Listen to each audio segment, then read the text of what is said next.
Olá, vamos dar continuidade aos nossos estudos de direito civil. Nós estamos acompanhando a própria organização do próprio Código Civil, na ordem que ele coloca ali as obrigações, os contratos e tudo mais, tá? Nós estamos na parte em que nós vamos falar de inadimplemento das obrigações, ok? O inadimplemento é o retardamento na execução da obrigação ou seu imperfeito cumprimento, imputável tanto ao devedor quanto ao credor. Quando a gente fala a palavra inadimplemento, normalmente a gente já pensa devedor, né? Devedor, tá devendo. Mas vejam que isso pode ser atribuído também ao credor. Esse inadimplemento pode ser completo, deixar de cumprir a obrigação, ou pode ser um cumprimento imperfeito, né? Não cumprir a obrigação da forma como deveria, certo? E uma vez que essa obrigação não é cumprida, ou é cumprida de forma incorreta, de forma incompleta, ela passa a gerar efeitos por causa disso, né? Todo o sistema é montado no sentido de impelir, né? De forçar a assumir uma obrigação, cumpra, né? Eu digo que esse é o sonho, é o ideal de que todas as obrigações sejam exatamente cumpridas da forma como elas foram acordadas. Mas, uma vez que isso não aconteça, tem que ter todo um sistema para que o credor tenha a garantia de que em algum momento ele vai receber o seu crédito, né? De que ele vai ter aquela obrigação cumprida. Então, uma vez que eu tenho um inadimplemento absoluto, né? De acordo com o artigo 395, eu passo a ter mora, né? Passa a ter mora, que é quando a obrigação não foi cumprida, ou no tempo, ou no lugar, ou da forma que ela era devida, né? Mas, nesse caso, ela ainda pode vir a ser cumprida, né? Ainda aproveita ao credor que ela seja cumprida, mesmo que seja fora do padrão convencionado. Normalmente é o tempo que acontece assim, tá? Haverá inadimplemento absoluto se, por causa do retardamento ou do imperfeito cumprimento, não houver tal possibilidade, porque o objeto da lide pereceu ou se tornou inútil ao credor. Vamos pegar uma situação, um exemplo bem fácil de compreender. Você contrata um serviço de um fotógrafo para o dia do seu casamento, né? Uma obrigação de fazer. Contratou o fotógrafo e tudo mais. Chegou o dia do casamento, a noiva apareceu na igreja, cadê o fotógrafo? Não apareceu. E aí, o que acontece? Tem que dar seguimento, o casamento vai acontecer, tudo vai ser, mas sem o fotógrafo. Compensa para o credor que esse fotógrafo cumpra a obrigação depois? Não vai aproveitar. Ele precisava no dia do casamento. Passou o dia do casamento, não aproveita mais. Então, se essa obrigação se tornou inútil para o credor, né? Então, nós vamos ter um inadimplemento absoluto. Agora, se ainda aproveita, se ainda é possível, se ainda dá para consertar, então nós vamos ter a mora, né?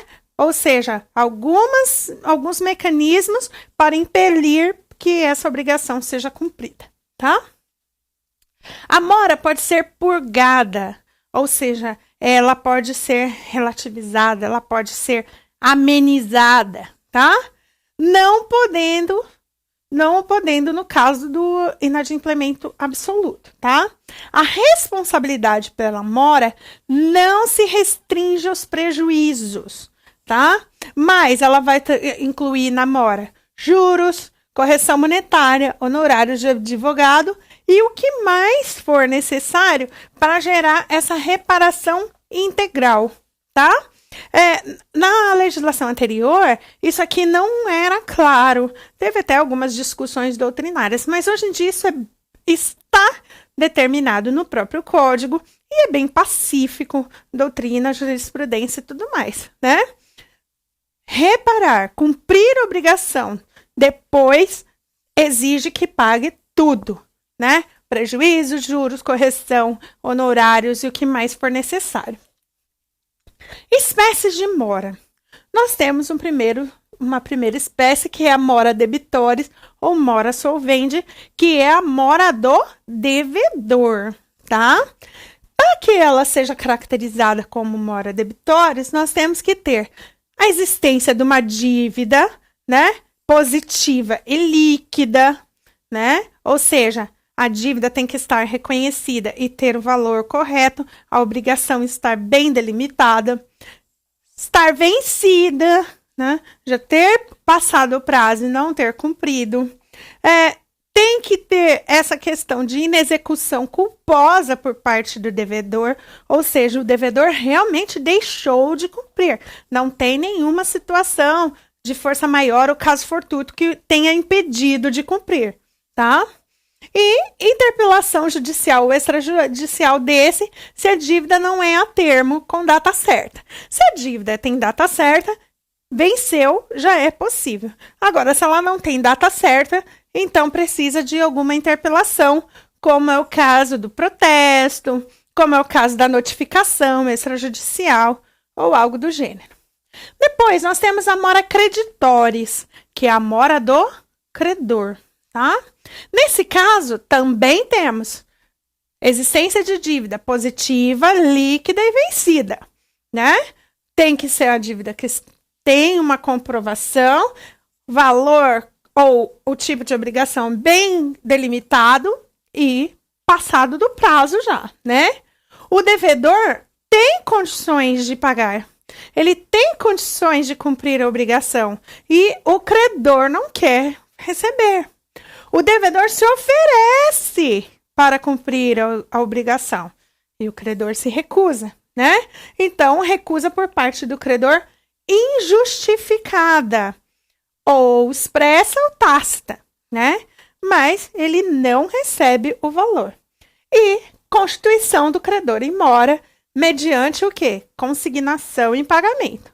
O credor vai ser considerado em mora, e os efeitos da mora vão surgir a partir daí, quando o devedor fizer a consignação em pagamento, que demonstra que realmente ele tem interesse em pagar e tudo mais, tá?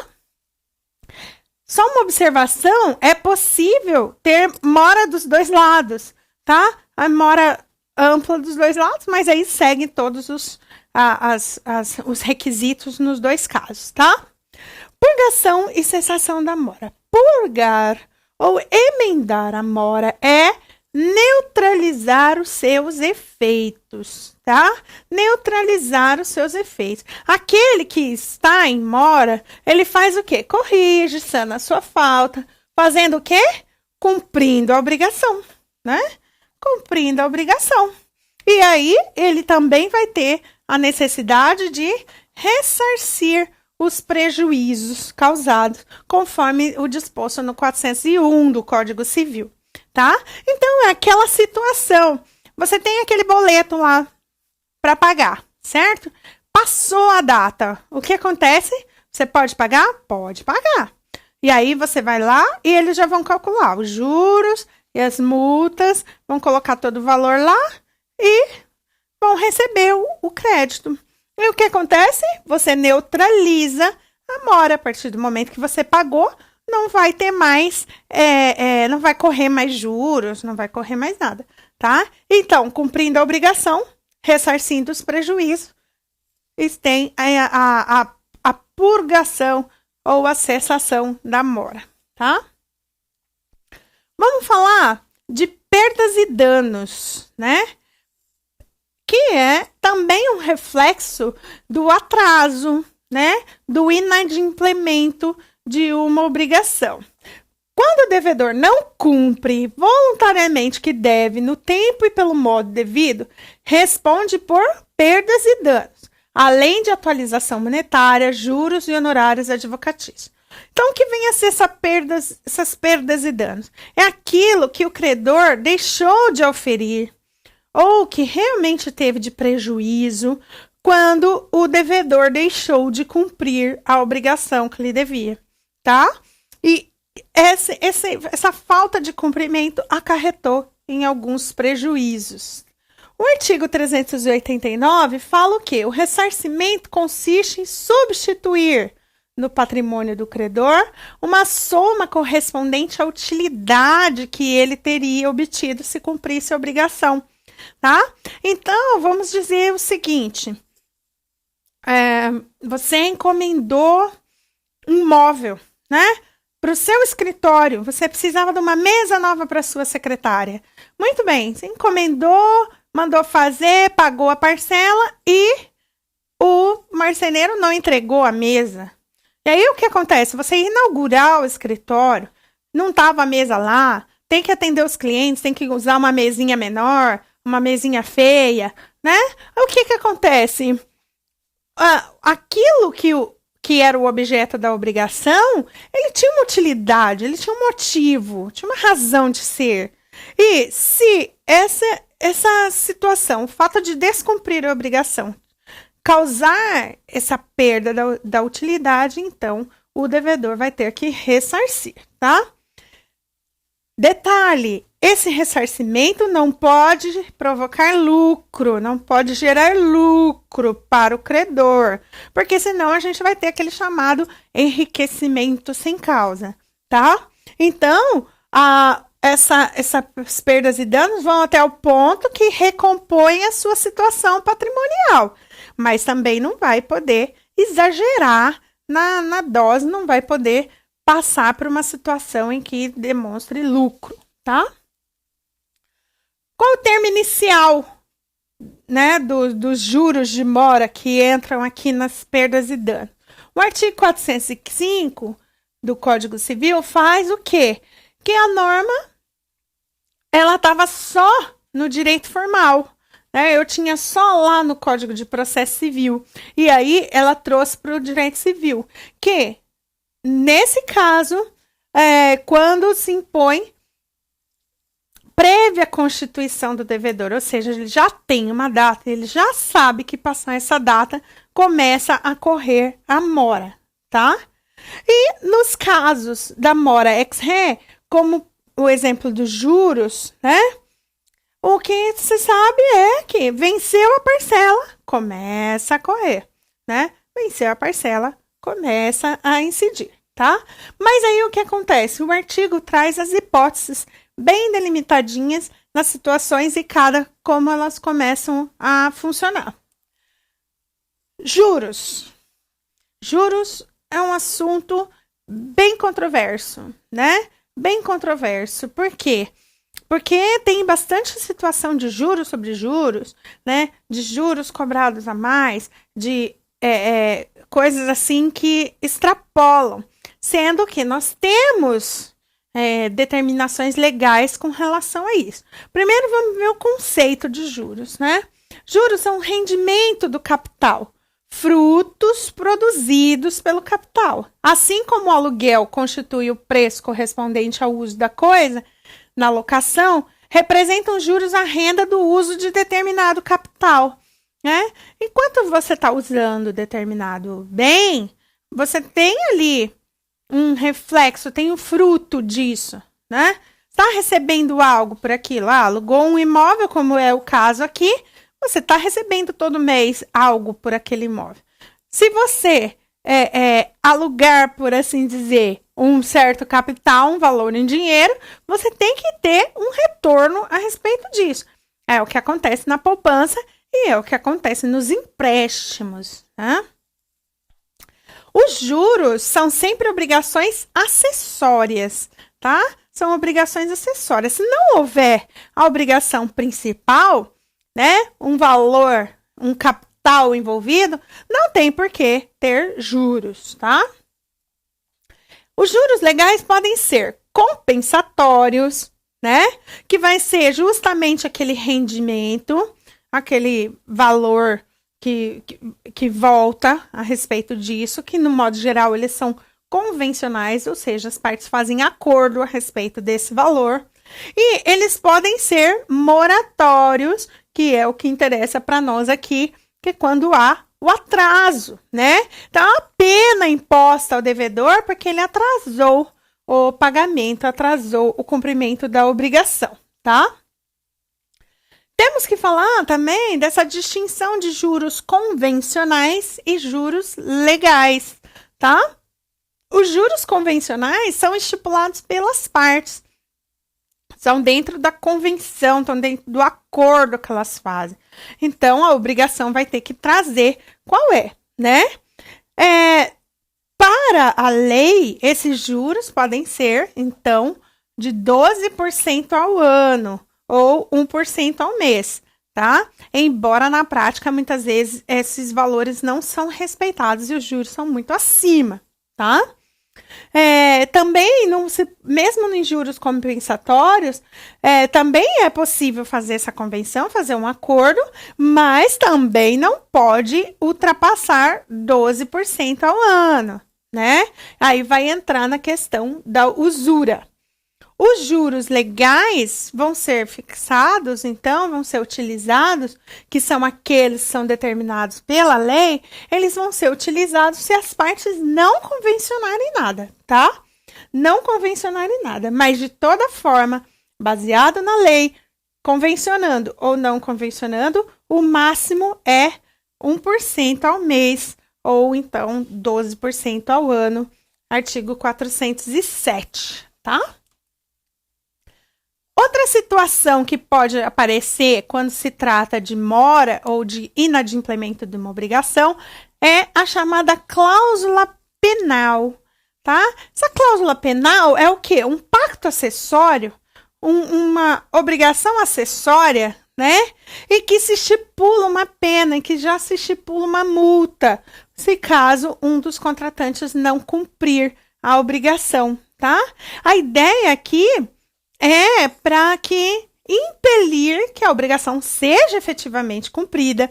Em caso dela não ser cumprida, é um meio mais fácil, mais rápido de resolver. Então, o que acontece? As partes, quando fazem a obrigação, já chegam num acordo no sentido de, se por acaso uma das partes não cumprir, vai ter que pagar essa cláusula penal. E aí não haveria discussão, não haveria cálculo, não teria que fazer um levantamento de prejuízo. Por quê? Porque eu já tenho um valor fixado para isso, tá? Qual a função? A função, primeira, é como meio de coerção, né? Impelir a cumprir, intimidar para que a obrigação seja cumprida, tá? E depois é essa questão de dar uma base para o nosso credor, para que ele tenha fixado já, antes de entrar na obrigação, já tenha esse respaldo, né?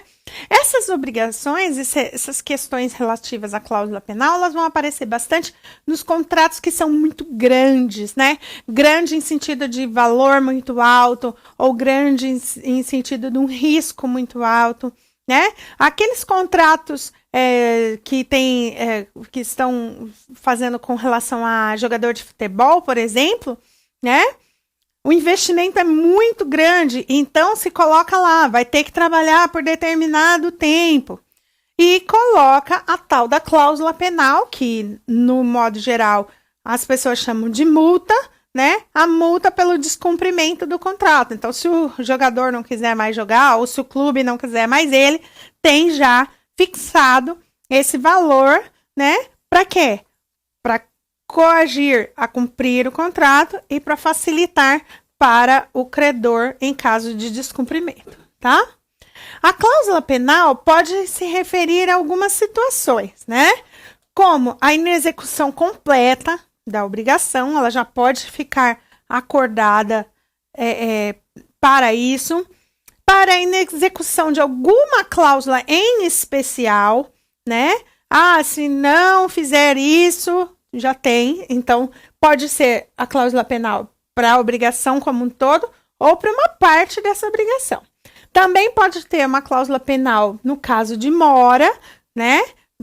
Em atraso no cumprimento. E o credor é que vai ter que reclamar isso. O credor é que vai ter que pedir, olha, não cumpriu, né? não cumpriu e eu quero receber tanto a minha prestação quanto a cláusula que foi descumprida, a cláusula penal que foi fixada no momento da obrigação, tá?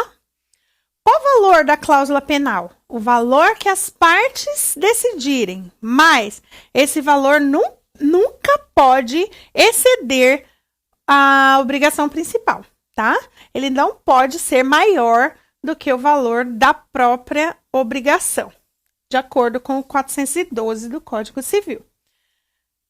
O momento em que a cláusula penal se torna devida, né? Incorre de pleno direito o devedor na cláusula penal, desde que culposamente, né? Ou seja, teve uma atitude voluntária nesse sentido, deixou de cumprir a obrigação. Se foi por caso fortuito, força maior ou algo que não possa ser atribuído ao próprio devedor, né? Que não dá para encaixar na noção de culpa, então ele não vai incorrer na cláusula penal, tá? É só realmente se ele deixou de cumprir a obrigação de uma forma voluntária, tá? Se tem um prazo estipulado, então venceu prazo estipulado para cumprir a obrigação. Venceu a obrigação, já passa então a correr a mora e, consequentemente, a cláusula penal ser válida, tá? Agora, se não houver um prazo pré-fixado, o devedor vai ter que ser constituído em mora para depois começar a contar os juros, as perdas e danos e aplicar a cláusula penal. Essa constituição em mora vai ser o quê? A interpelação, protesto, uma notificação, né, extrajudicial, enfim, alguma atitude que o credor tem que tomar para que fique caracterizado que o devedor não pagou. Em caso de nulidade da obrigação principal, não se tem dúvida. Se a obrigação principal for nula, a cláusula penal, que é obrigação acessória, será nula também. Tá? Então, ela acompanha a principal. Ela vai ter esse reflexo da principal, tá? Há a possibilidade de somente a cláusula penal ser nula. A obrigação principal estar perfeita, tudo certinho, mas a cláusula penal ter algum exagero, ter sido feita de forma indiscriminada ou algo assim, e aí é possível sim declarar a nulidade da cláusula penal sem que se declare a nulidade da obrigação como um todo, tá? Agora, a situação inversa não, uma vez declarada a nulidade da obrigação, a cláusula penal vai acompanhar por se tratar de acessória, tá? É possível também fazer uma redução da cláusula penal, quando os valores são exagerados, né? É um dever do juiz de proceder a essa redução, né? Desde que, se esse valor exagerado, né? Ele vai verificar se a cláusula penal atende à natureza e à finalidade do negócio, né? Então, se ela tiver em desacordo com isso, ele vai poder reduzir. A ideia aqui é atender à função social do contrato, que é um dos princípios básicos informativos do contrato, tá? Além da redução, né, poder ter essa diminuição com relação a isso, o juiz também vai poder ponderar a cláusula penal se caso a parte tiver cumprido também algo da obrigação, né? Se o descumprimento foi total ou se foi um descumprimento parcial e por que esse descumprimento se deu, tá? Então, todos esses casos o juiz pode analisar para chegar ao valor final da cláusula penal, tá? De acordo com o 412. Mas vai caber ao devedor solicitar que o juiz faça essa análise e chegue a um valor ou reduza o valor da cláusula penal. Prova do prejuízo, né? Como a cláusula penal já é convencionado entre as partes previamente, né, não se faz necessário que o credor alegue um prejuízo, como acontece nos juros, como acontece nas perdas e danos, tá? Principalmente em perdas e danos. Então, a cláusula penal tem essa vantagem. Ele não, mesmo que ele não tenha prejuízo nenhum, como a cláusula penal foi convencionada, ele vai ter o direito de receber, tá? E ainda que ele não tenha sofrido dano nenhum, se a cláusula penal está lá, ele tem o direito de receber a penalidade, tá? E aí fica a dúvida a respeito, tá, mas ele não teve dano nenhum, pediu a cláusula penal, ótimo. Agora, se os danos ultrapassaram muito o valor da cláusula penal, como é que fica a situação, tá? Ainda que o prejuízo exceda esse valor fixado, ele não pode exigir uma indenização, tá? A ideia da cláusula penal é justamente essa, né? Que em caso de descumprimento da obrigação já se tem uma solução ali, tá? Então, ele não pode pedir a indenização suplementar. Se ele tiver muito prejuízo, muita coisa, ele vai ter que provar esse prejuízo excedente. Então, ele vai receber o valor da cláusula penal como mínimo referente àquela indenização e aí fazer um cálculo do valor excedente para, se for o caso, receber somente esse excedente, tá? Última situação com relação ao inadimplemento é a chamada arras ou sinal, né? Arras é a quantia em dinheiro ou outra coisa fungível entregue por um contratante ao outro a fim de assegurar um pontual cumprimento da obrigação, né? É aquela questão, você paga adiantado, né? Deixa alguma coisa, entrega algum valor, para quê? Para dar segurança, para dar estabilidade nessa situação, tá? Acontece muito em contrato de aluguel, que você não tem, por exemplo, o fiador, então você presta a chamada caução, você entrega um valor antecipado, né, que vai te garantir que você possa usar aquele bem, né? O arras é uma outra situação nesse sentido, né? Você paga já um valor para garantir que a obrigação seja firmada. Qual a natureza jurídica das arras? É um pacto acessório, tá? Não é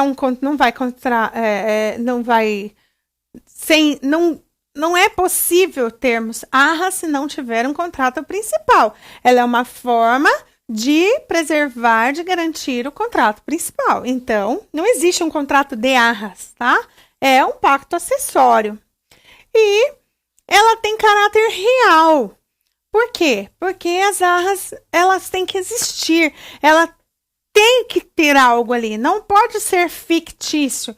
Não pode ser uma coisa assim, olha, eu tenho um dinheiro lá no banco, eu tenho uma barra de ouro, eu tenho um cavalo ou algo assim. Mas o objeto tem que estar ali e tem que estar nas mãos do credor para garantir a obrigação, tá? Tem que ser transferido para o credor para garantir a obrigação. Por isso, ele tem esse caráter real, tá? Quais são as espécies de arras ou sinal? Nós temos a primeira espécie, que é a mais utilizada, que são os arras confirmatórios, tá? Que é o quê? Serve para quê? Confirmar o contrato, né? Que passa a partir de então ser obrigatório. Antecipação da prestação prometida, antecipação do valor final que vai ser pago, né? E, consequentemente, o valor das arras tem que ser debitado lá no preço final avançado. E é também uma prévia determinação de perdas e danos pelo inadimplemento, tá? Então, o que acontece aqui? Digamos que você queira comprar um apartamento na planta. Eles pedem o quê? O sinal, né? O sinal. Então, você dá um determinado valor para garantir. Primeira coisa que vai acontecer é, uma vez que você dá esse valor, está fechado o contrato, né? As duas partes estão vinculadas. Se tudo correr bem, tudo correr certinho, esse valor antecipado lá no final, ele vai ser debitado, né? Se você, o apartamento custa 100 mil, você deu 10 mil, então lá no final você só vai ter que pagar 90 mil, tá? Agora, se não der certo, se uma das partes desistir, o que vai acontecer? Esse valor dado como sinal fica como perdas e danos pelo inadimplemento, tá? E aí, nós temos a segunda espécie de arras, que são as arras penitenciais, que é um pouco mais difícil de aparecer na prática, tá? E que é o quê? É o direito de arrependimento, é para garantir o direito de arrependimento, né? Então, porque você dá esse valor e caso desista do contrato, e aí sim esse valor vai ser, você vai perder, né? Ou no caso de o credor desistir, também ele vai ter a obrigação de devolver o sinal e os equivalentes, os juros, as perdas e tudo mais, tá? Justamente por isso, porque nós temos outros mecanismos mais práticos de serem utilizados, é que as arras penitenciais são estão um pouquinho defasadas. Mas as arras compensatórias estão aí em uso pleno e tem toda essa regulamentação no Código Civil, que obviamente vocês devem fazer a leitura dos artigos, para pegar os detalhes, né, para ter essa estrutura da lei para estudar. Muito bem, nós ficamos por aqui e bons estudos para vocês.